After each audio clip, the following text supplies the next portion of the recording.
In the heart of the dense, ancient forest, where the trees whispered secrets and the shadows held their own dark mysteries, lay a hidden grove. It was a place untouched by time, forgotten by humanity, and shrouded in an eerie silence that seemed to breathe with a life of its own. Within this grove stood a circle of ancient stones, their surfaces etched with cryptic symbols and runes. This was the sacred meeting place of the Coven of the Ebon Night, a group of witches whose power was rumored to be unmatched in the realms of the supernatural. Legend had it that the Coven had existed for centuries, passing down their dark knowledge from generation to generation. They were said to have made a pact with an otherworldly entity, a malevolent spirit that granted them extraordinary powers in exchange for unspeakable sacrifices. One moonless night, as the forest embraced the darkness, the Coven gathered in their sacred grove. Their hooded figures moved silently through the trees, their steps as soft as the sigh of the wind. The leader of the Coven, a haggard old witch named Morana, carried a blackened staff that seemed to pulse with unholy energy. As they assembled in the center of the stone circle, Morana raised her staff high, and the air grew thick with tension. She spoke in a language that hadn't been heard by human ears in centuries, a tongue that resonated with the ancient forces of the earth. The ground trembled, and a chill ran through the bones of all who were present. With a final incantation, Morana plunged her staff into the earth, and a portal to the netherworld opened before them. From the gaping maw of darkness emerged a creature of nightmares, a towering, twisted figure with eyes that glowed like red-hot coals and skin as black as midnight. It was the entity they had made their unholy pact with, the Dreaded One. The Coven members knelt before the creature, their faces masked in reverence and terror. The Dreaded One's voice echoed in their minds, promising them untold power in exchange for a heinous offering. It demanded the soul of an innocent child, pure and untarnished, to sustain its malevolent existence. The witches had known this day would come, and they had prepared for it. With a heavy heart, they chose their victim, a young girl named Eliza, who lived on the outskirts of the forest. She was known for her kindness and innocence, qualities that made her the perfect sacrifice. The Coven descended upon Eliza's home that very night, their eyes glinting with a cruel resolve. They stole into her room like shadows, and as Morana raised a knife above the sleeping girl, a tear slipped from her eye. Eliza's innocent smile haunted Morana, but she knew that their own survival depended on this wicked act. The deed was done, and Eliza's soul was offered to the Dreaded One. As her life force was consumed by the malevolent entity, a blood-curdling scream echoed through the forest, waking the dead and shaking the very foundations of the earth. The Coven felt the surge of power coursing through them, a power that filled them with euphoria and dread in equal measure. But as they reveled in their newfound abilities, a deep unease settled upon them. The forest seemed to come alive, and the very trees whispered of the darkness that now coursed through their veins. The Dreaded One, having received its offering, vanished back into the netherworld, leaving the Coven with a chilling realization. The entity's power was bound to them, but it hungered for more. It demanded an insatiable thirst for darkness and death, and the Coven was its chosen vessel. As days turned into weeks, the Coven grew more and more powerful, but their humanity withered away like leaves in the autumn wind. They became twisted, their hearts consumed by cruelty and malice. Their spells turned malevolent, and the forest itself seemed to recoil from their presence. The once hidden grove became a place of nightmares, a cursed land where the very earth wept for the innocents that had been sacrificed. Those who ventured too close to the grove spoke of eerie whispers in the wind and the haunting cries of a child in the night. As the years passed, the Coven's power grew, and their hunger for darkness deepened. They became legends of terror, feared by all who knew of their existence. But in their quest for power, they had lost their souls, becoming nothing more than puppets of the Dreaded One. And so, the Coven of the Ebon Night remains hidden in the heart of the ancient forest, a dark and twisted force that preys on the innocence of the world.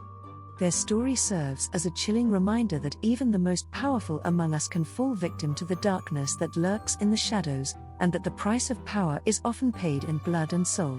Years had passed since the Coven of the Ebon Night had made their unholy pact with the Dreaded One. The forest surrounding their hidden grove had become a desolate and cursed land, a place where the very trees seemed to mourn and the animals had vanished, fleeing from the malevolent presence that had taken root. Within the Coven, a sense of desperation had begun to gnaw at them. The insatiable hunger of the dreaded one had led them down a path of darkness they had not anticipated. The evil that had once repulsed them now flowed through their veins, and they could no longer remember the feeling of warmth and kindness in their hearts. Morana, who had once been their revered leader, had become a mere shell of her former self. Her once beautiful face was now etched with lines of cruelty, and her eyes burned with a feverish madness. She had seen the toll their actions had taken on the forest, and it haunted her dreams. One fateful night, as the Coven gathered once again in their sacred grove, Morana raised her staff not to summon the dreaded one, but to confront the malevolent entity. Her voice, trembling with a mixture of fear and determination, called out to the darkness. "Dreaded one," she began, "we have served you faithfully, but at what cost? Our humanity is but a distant memory, and this land we inhabit has become a cursed wasteland. We cannot go on like this." The entity's voice echoed in their minds, a whisper that carried the weight of centuries. "You dare to question the pact you have made, witch?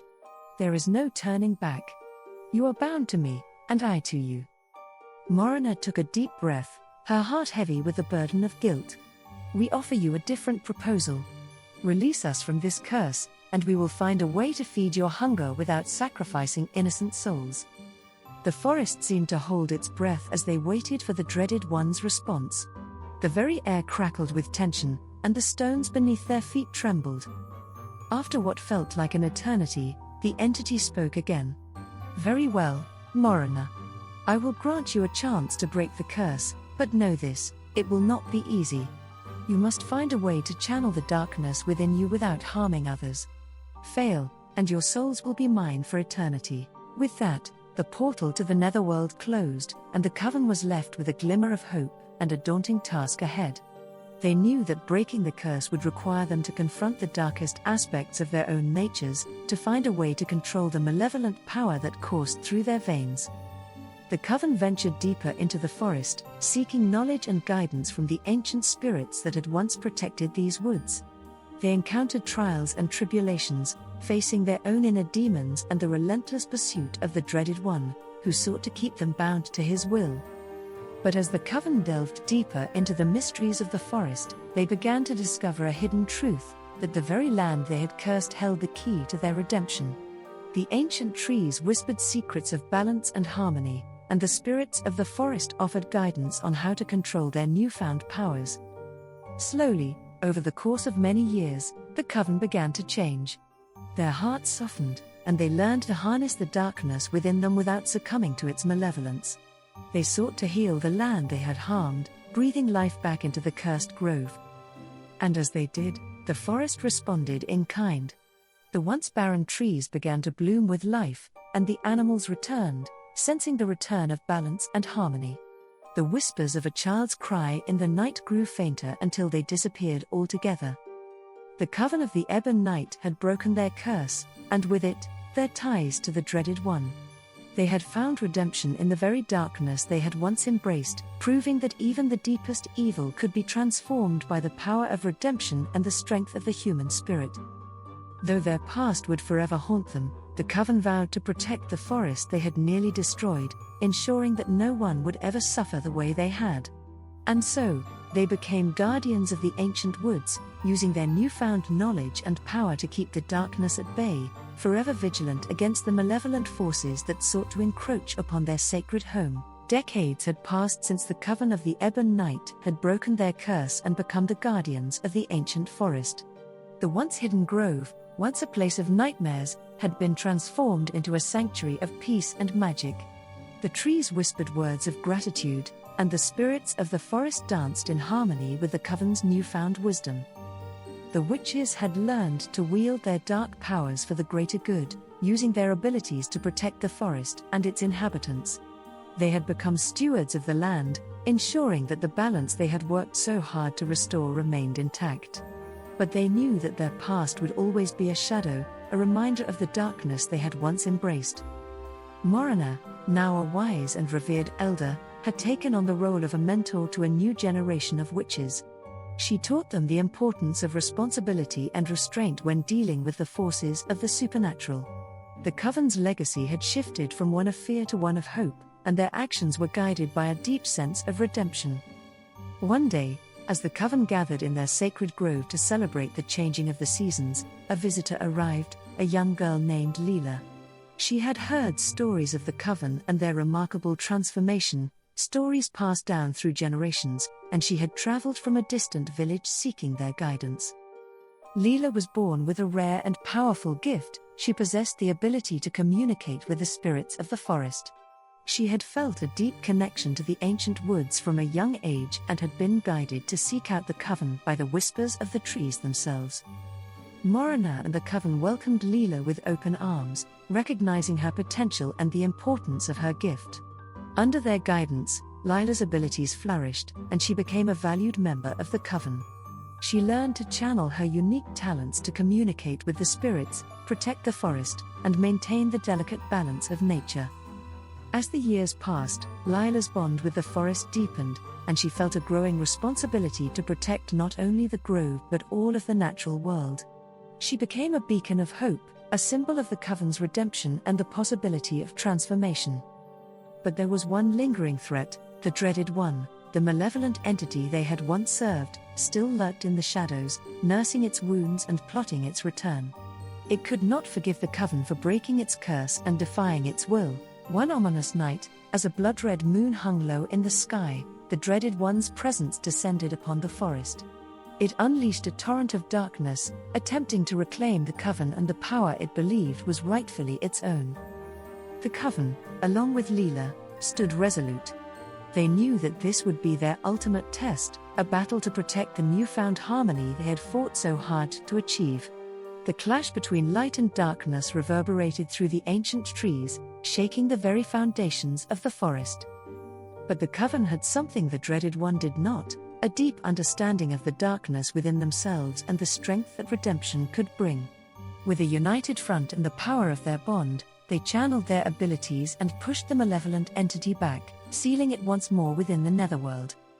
As the darkness dissipated, the moonlight bathed the forest in a gentle, silver glow, a symbol of the Coven's enduring triumph over the forces of evil.